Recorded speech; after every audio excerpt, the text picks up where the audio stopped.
अस्सलाम वालेकुम। आज का टॉपिक हमारा है कार्बोहाइड्रेट। फर्स्ट ईयर बायोलॉजी के चैप्टर नंबर 1 बायोलॉजिकल मॉलिक्यूल से। तो कार्बोहाइड्रेट जो है वो एक मेन इम्पॉर्टेंट बायोलॉजिकल मॉलिक्यूल है हमारी बॉडी का, प्लांट बॉडी के लिए भी, एनिमल बॉडी के लिए भी और ह्यूमन बॉडी के लिए भी। तो हमने प्रीवियस वीडियोस में ये देखा कि पॉलीमर्स और मोनोमर्स क्या होते हैं। तो कार्बोहाइड्रेट एक पॉलीमर है और इसके मोनोमर्स को हम सैकराइड्स कहते हैं। मोनोमर्स छोटे होते हैं और मल्टीपल मोनोमर्स मिलके एक पॉलीमर को रेडी करते हैं। तो जब मैंने ये कहा कि कार्बोहाइड्रेट के मोनोमर्स सैकराइड्स हैं, तो यानी सैकराइड्स आपस में मिलके कार्बोहाइड्रेट को बना रहे होते हैं। अब हम इसके वर्ड पे आ जाते हैं कि कार्बो जो है वो हमने लिया है कार्बन से और hydrate from water. So the literal meaning of word carbohydrate is hydrated carbon और water containing carbon। ऐसा कार्बन जो वाटर कंटेनिंग हो, उसके पास वाटर का मॉलिक्यूल मौजूद हो। अब this molecule contain carbon, hydrogen and oxygen. जैसे हमने देखा कार्बन भी इसके पास मौजूद होगा, कार्बोहाइड्रेट के पास हाइड्रोजन भी और ऑक्सीजन भी। हाइड्रोजन और ऑक्सीजन का जो रेशो हमें वाटर में मिलता है वही हमें इस कार्बोहाइड्रेट में मिलेगा। So this biomolecule contain carbon, hydrogen and oxygen as element where the hydrogen and oxygen are present in the simple ratio of 2:1 as present in the water molecule. Okay.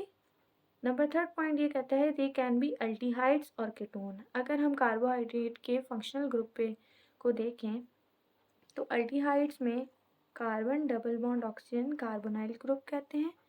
इसके एक तरफ कार्बन होगा और दूसरी तरफ hydrogen होगा, तो ये अल्डिहाइड ग्रुप से होंगे।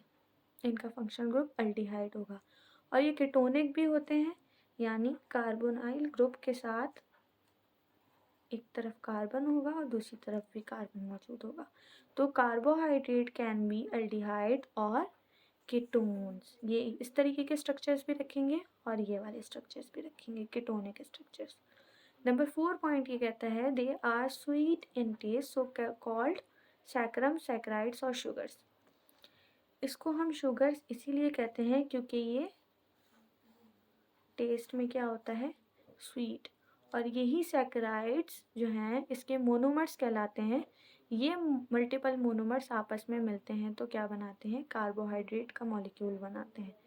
Carbohydrate are the polymers and these saccharides are called the monomers।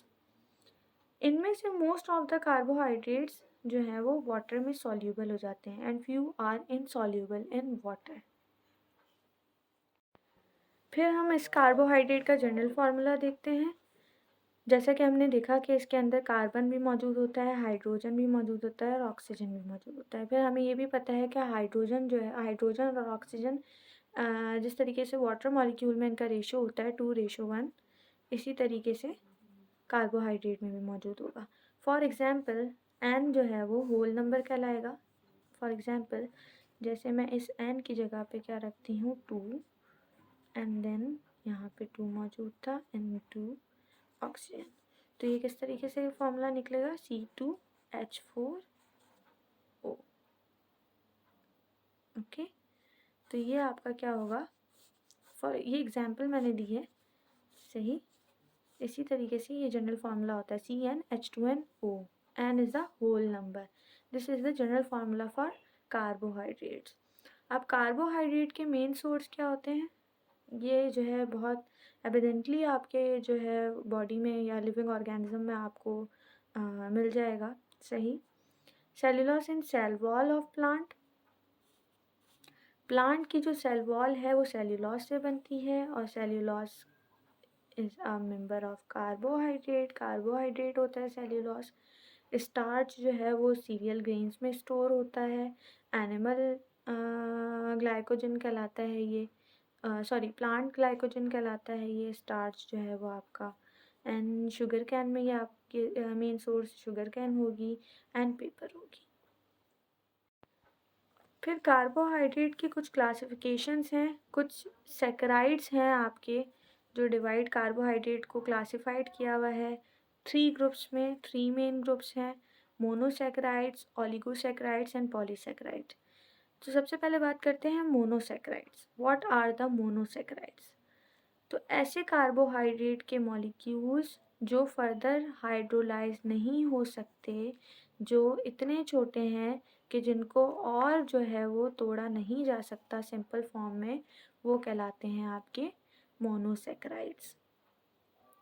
Okay, monosaccharides यानी अगर जो है कार्बोहाइड्रेट मॉलिक्यूल को, carbohydrate is a large molecule, is a polymer, जो जब मैं उसको तोड़ूंगी और सबसे जो सिंपलेस्ट फॉर्म निकलेगी, जो फर्दर डिवाइड नहीं हो सकती, जो फर्दर सिंपल फॉर्म में नहीं आ सकती, वो हमारी क्या होती है? Monosaccharides. So the monosaccharides which cannot be further hydrolyzed into simpler form. The examples of monosaccharides are glucose, fructose and galactose. फिर हमने ये बात की थी कि हमारे जो कार्बोहाइड्रेट होते हैं उनका वो एल्डिहाइड्स भी हो सकते हैं और वो कीटोन भी हो सकते हैं। तो मोनोसैकेराइड्स के अंदर जो है वो हम एक एक एग्जाम्पल देख लेते हैं, एक एक इनका स्ट्रक्चर देख लेते हैं कि किस तरीके से एल्डिहाइड हो सकते हैं और किस तरीके से ये कीटोन हो सकते हैं। तो ग्लूकोज जो हमारा मोनोसैकेराइड में से एग्जाम्पल था, ओके, ग्लूकोज के अंदर कितने मॉलिक्यूल्स होते हैं? कार्बन के कितने एटम्स होते हैं? 1 2 3 4 5 6। ओके, तो यहाँ पर जो ग्लूकोज है हमारा वो अल्डिहाइडिक ग्रुप से है। किस तरीके से हमें पता लगा ये अल्डिहाइड से है? मैंने आपको बताया था कि कार्बोनिल ग्रुप के साथ डबल बॉन्ड ऑक्सीजन, एक तरफ कार्बन हो सकता है और दूसरी तरफ आपका हाइड्रोजन मौजूद होगा। ओके, सॉरी, यहाँ से। ओके, तो इसीलिए ये क्या है? अल्डिहाइड ग्रुप से है। दूसरी एग्जाम्पल जो है वो हमारी फ्रक्टोज की है। Fructose is from the ketonic group. Ketone होगा, कैसे पता लगा? मैंने कहा था कि कार्बोनिल ग्रुप है, डबल बॉन्ड ऑक्सीजन, इसको कार्बोनिल ग्रुप कहते हैं, और दूसरी साइड पे आपका कार्बन ही लगा होगा। Okay,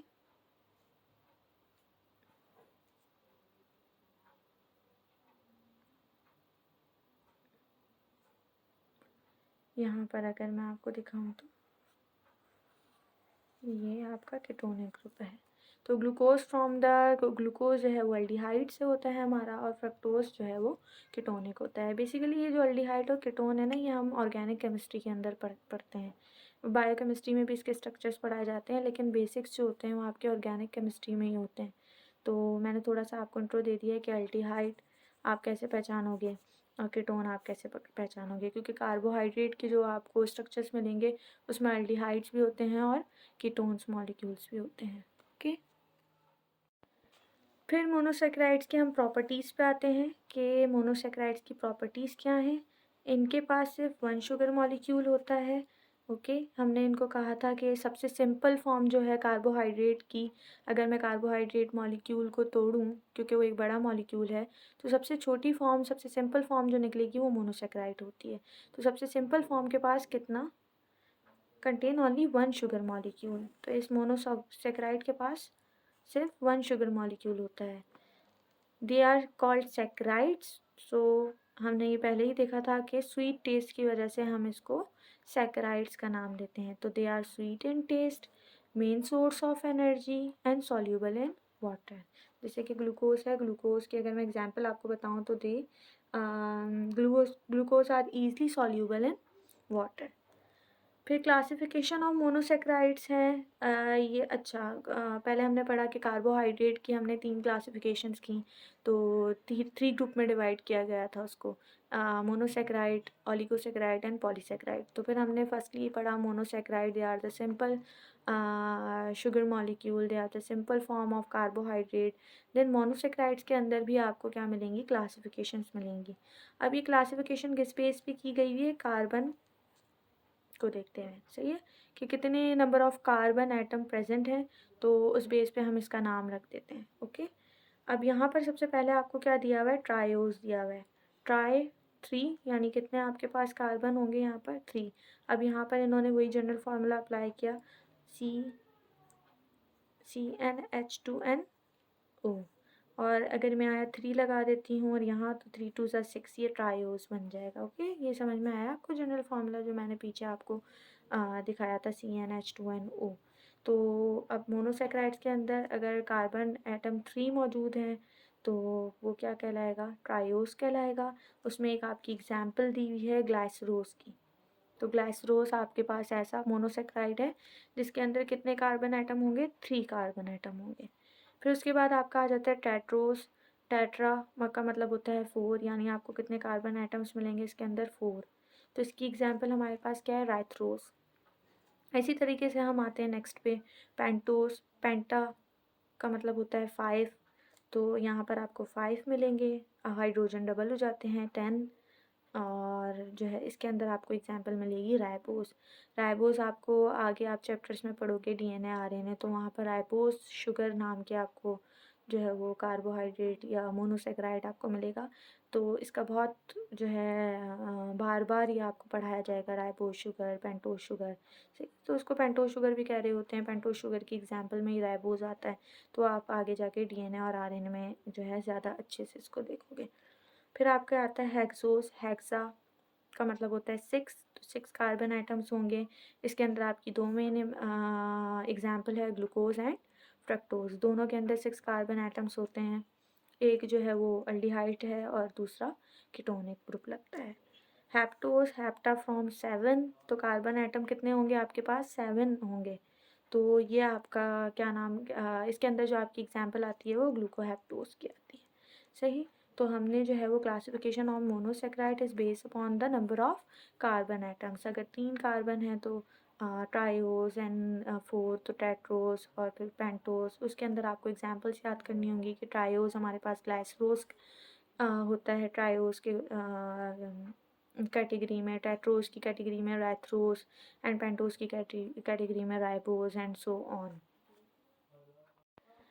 Then we move towards the second group of carbohydrates. पहला हमारे पास मोनोसेक्राइड था, फिर सेकंड हमारे पास ओलिगोसेक्राइड्स था है। तो monosaccharides are the simple form, हम उसको मज़ीद नहीं तोड़ सकते, वो फर्दर डिवाइड नहीं होता, उसके अंदर एक मॉलिक्यूल होता है। अब ओलिगोसेक्राइड्स में हम देखते हैं कि ओलिगोसेक्राइड्स जो है वो क्या है, why it is called oligo. So the oligosaccharides, they are made up of 2 to 10. So 2 to 10 monosaccharides। अगर मैं दो से 10 monosaccharides जो है वो आपको मिलते हैं तो वो क्या कहलाएंगे, ओलिगोसेक्राइड। जैसे अगर एक का मैं यहाँ पे एग्जांपल दूँ कि ये एक चेन थी मेरे पास कार्बोहाइड्रेट की, और अगर मैं इसको तोड़ूँ, तो मैंने इसको तोड़ा तो ये चेन इससे क्या हो गई, अलग हो गई। अब इसको मैं कह सकती हूँ कि ये मोनोसेक्राइड है, फर्दर डिवाइड नहीं हो सकता।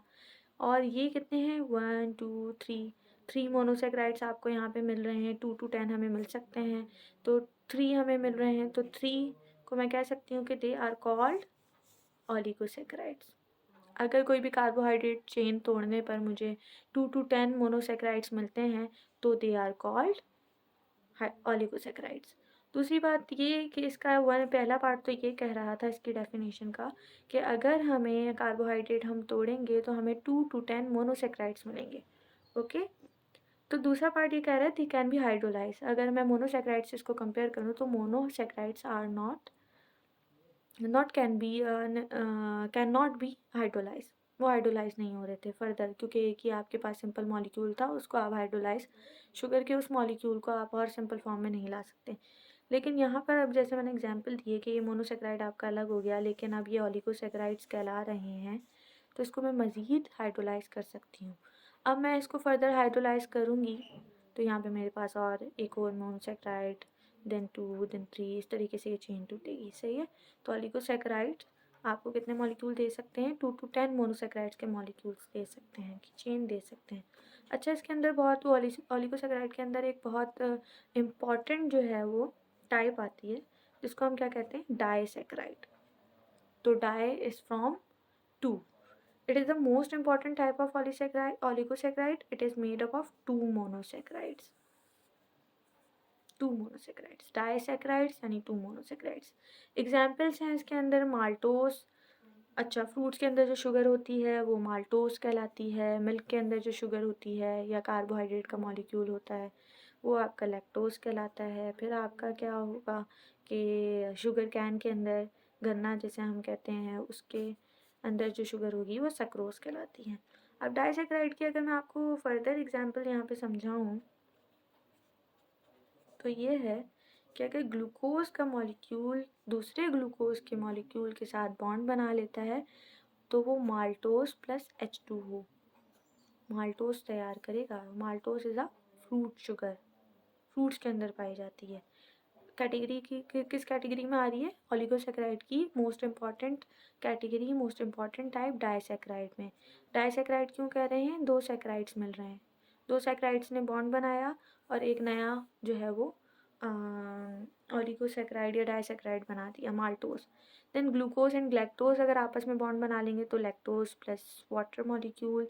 ग्लूकोज एंड फ्रक्टोज अगर आपस में बॉन्ड बनाएंगे तो they are sucrose and water molecule. यहाँ पर आप देख रहे होगे किस तरीके से हमने मॉलिक्यूल जो है हाइड्रोलिसिस वगैरह, हाइड्रोलाइजेशन पढ़ी थी कि यहाँ पे अगर दो मोनोमर्स जो हैं वो आपस में जुड़ेंगे तो वाटर मॉलिक्यूल को क्या कर देंगे? रिलीज़ कर देंगे. एक मोनोसैकेराइड में से हाइड्रोजन का एटम निकलेगा और दूसरे मोनोसैकेराइड में से हाइड्रोक्सिल OH ग्रुप निकलेगा और दोनों आके जाके वाटर मॉलिक्यूल बना देंगे और पीछे जो मोनोसैकेराइड्स थे वो आपस में क्या बना लेंगे? बॉन्ड बना लेंगे. तो डाइसैकेराइड का एक जो मेन कैरेक्टर होता है वो ये भी होता है कि जब ये वाटर मॉलिक्यूल रिलीज़ करता है तो ये आपस में बॉन्ड बना लेता है और उसी बॉन्ड को, उसी लिंकेज को हम क्या कहते हैं? ग्लाइकोसाइडिक या ग्लाइकोसिडिक लिंकेज. और ये कोवेलेंट बॉन्ड होती है. Okay. Okay, then we move towards the polysaccharide. It is the third group of carbohydrate. पहला हमने मोनोसेक्राइड पढ़ा, देन मोनोसेक्राइड की अपनी क्लासिफिकेशन थी on the basis of carbon. Then हमने पढ़ा ओलिगोसेक्राइड. ओलिगोसेक्राइड में जो मोस्ट इम्पॉर्टेंट टाइप थी वो डाइसेक्राइड थी. Why it is called disaccharide के दो सेक्राइड्स के मॉलिक्यूल्स, दो सेक्राइड्स मिल रहे थे आपस में तो आपका जो है वो डाइसेक्राइड बना रहे थे, ओलिगोसेक्राइड बना रहे थे. ओके. फिर आपका क्या है? पॉलीसेक्राइड है. Polysaccharide is the third category, third type of the carbohydrate. अच्छा, तो डेफिनेशन क्या कह रही है? They are form by the more than 10 units of monosaccharides. हमारे ओलिगोसेक्राइड 2 to 10 दे रहे थे. अब 10 से ज़्यादा अगर आपकी जो कार्बोहाइड्रेट की चेन टूट रही है, सही, और वो 10 से ज़्यादा जो है वो आपको यूनिट्स दे रही है तो they are units of monosaccharides. अगर वो 10 से ज़्यादा मोनोसेक्राइड की यूनिट्स देगी तो they are called polysaccharides. Poly का मतलब ज़्यादा, तो 10 से ज़्यादा. अच्छा, ये थोड़ी सी अलग होती है, थोड़ी सी डिफरेंट होती है, स्वीटलेस होती है. ओके. इनसॉल्यूबल इन वाटर होती है. अच्छा, act as a storage in structural molecules. सही है, ये स्टोरेज के लिए इस्तेमाल होती है ज़्यादातर. स्टार्च, ग्लाइकोजन, हमारा जो जितना भी कार्बोहाइड्रेट की जो स्टोर फॉर्म होती है ना वो स्टार्च और ग्लाइकोजन होती है. तो ग्लाइकोजन होते सेम है, थोड़ा सा आपका डिफरेंस आता है इनके स्ट्रक्चर में. तो ग्लाइकोजन आपका जो है ह्यूमन बॉडी या एनिमल बॉडी के अंदर जो भी कार्बोहाइड्रेट स्टोर फॉर्म में होती है वो आपकी ग्लाइकोजन कहलाती है. और प्लांट्स के अंदर ये चीज़ आपकी स्टार्च कहलाती है, हम ग्लाइकोजन नहीं कहते. सही है. सेल्यूलोज और काइटिन. अब इसके मेन फंक्शंस भी देख लेते हैं हम. कार्बोहाइड्रेट के सोर्स ऑफ एनर्जी है. सेलुलर रेस्पायरेशन के दौरान, ये जो रेस्पायरेशन के दौरान जो आपके ग्लूकोज के मॉलिक्यूल टूटते हैं तो उससे आपकी ATP रिलीज़ होती है. ओके. और यही ATP आपके एनर्जी मॉलिक्यूल्स कहलाते हैं. एनर्जी और बहुत से एनर्जी प्रोवाइड करते हैं बॉडी को और बहुत से प्रोसेस आगे जो हैं वो प्रोसीड करवाते हैं. फिर स्टोरेज मॉलिक्यूल्स हैं जैसे starch in plants and glycogen in animals. फिर काइटिन आपको जहाँ मिलेगा एक्सोस्केलेटन में आर्थ्रोपॉड्स के जितने भी इंसेक्ट्स हैं उनके जो बॉडी है, सही, वो उनकी बॉडी पे हम जैसे हमारी बॉडी होती है, हमारी बॉडी में जो है वो पहले मसल्स होते हैं and then the structure of bones. Skeleton जो है वो अंदर की तरफ होता है तो हम उसे एंडोस्केलेटन कहते हैं। लेकिन आर्थ्रोपॉड्स इंसेक्ट्स के अंदर आपका क्या होता है कि स्केलेटन बाहर की तरफ होता है तो हम उसे एक्सोस्केलेटन कह रहे होते हैं। तो वो एक्सोस्केलेटन आपके किस से बन रहा होता है? Chitin, and chitin is in the example of the carbohydrate. Then the last and the most important point, most important function of the carbohydrate is building material. सही है। प्लांट सेल वॉल का मेन कंपोनेंट जो है वो cellulose होता है और cellulose is in the example of carbohydrate. ये बहुत मोस्ट इम्पॉर्टेंट कार्बोहाइड्रेट है भाई। सेल्यूलोस प्लांट के जो है वो क्या करता है? सेल वॉल को बना रहा होता है। सही है। आज का हम यहाँ पे कार्बोहाइड्रेट की जो है वो पार्ट को कंप्लीट करते हैं। कार्बोहाइड्रेट पढ़ा हमने कि कार्बोहाइड्रेट क्या होते हैं, उनकी मेन सोर्सेज पढ़ी, उनकी क्लासिफिकेशंस पढ़ी, उनकी एग्जांपल्स पढ़ी। इंशाल्लाह अब नेक्स्ट जो है वो वीडियो बहुत जल्द आएगी प्रोटीन्स पर। नेक्स्ट जो आपका टॉपिक है वो प्रोटीन है। ओके, अल्लाह हाफिज़, थैंक यू।